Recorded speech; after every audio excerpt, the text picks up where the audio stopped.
My name is Otieno Ododa. I'm a senior systems engineer here at Crescendo Networks. In my last position, I was a system administrator at Friendster, and for the last 3 years of that position, I served as the operations lead at Friendster. Now, at Friendster in early 2007, we were faced with a problem. We had increasing demand, and our front-end load balancing and network infrastructure were unable to cope with that increased demand. We had several NetScaler 9000 series boxes configured in HA pairs, and they were unable to cope with the amount of traffic, the compression, and the layer 7 filtering that we required them to do. Now, in this environment, in order to cope with the demand, what we did was we started to break these units, these pairs, into standalone units in order to cope with our demand. Our fundamental problem with the NetScaler 9000 series appliances was that the more features we turned on, when we tried to turn on compression and layer 7 rules, users started to see increased response time, and on occasion responses would not be returned at all. Our solution for this was to break our units into standalone units away from the HA pairs. And even in this configuration, the devices were only barely able to cope with increased demand.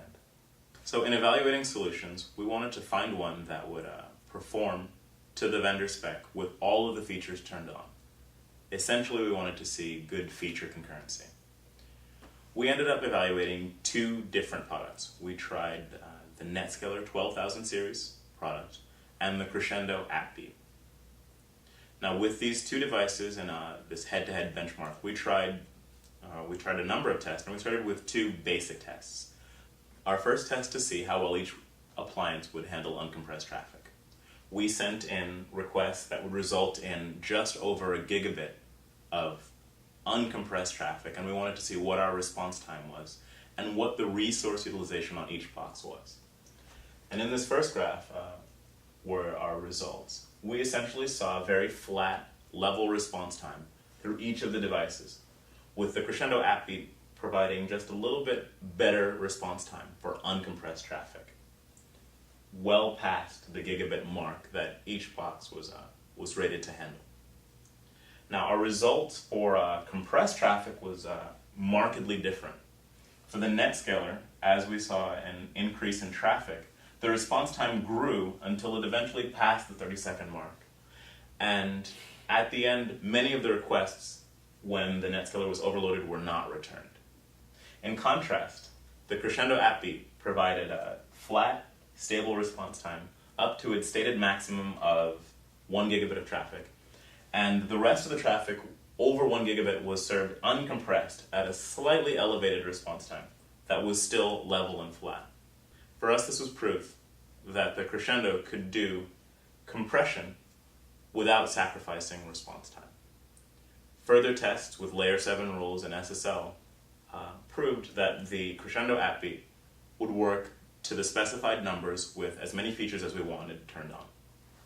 With our testing of the Crescendo AppBeat, we were able to demonstrate its feature concurrency and its ability to turn on multiple features and not make our response time or our traffic suffer.